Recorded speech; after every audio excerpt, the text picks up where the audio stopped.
జూబ్లీస్ election ప్రచారంలా లీడర్లు మామూలు పనులు చేస్తలేరుల్లో ఓటర్లను ఆకట్టుకునేందుకు ఇంటింటికి పోయి ప్రచారం చేసి వాళ్ళు చేసే కొన్ని పనులను కూడా ఈ లీడర్లు చేస్తున్నారు.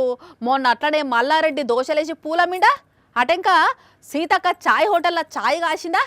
అయితే ఇప్పుడు మంత్రులు పొన్నం సారు ఉత్తమ్ సారు ఓ హోటల్లా దోశలేస్తున్నారు.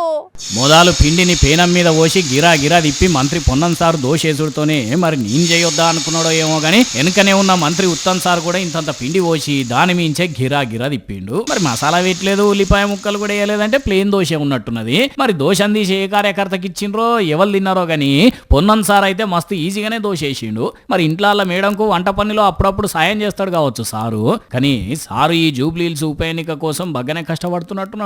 మొన్నట్లో కూడా కాడ జిమ్ చేసిండు. సీతక్క మేడం కూడా షాయి పెట్టింది, పూలు అమ్మింది.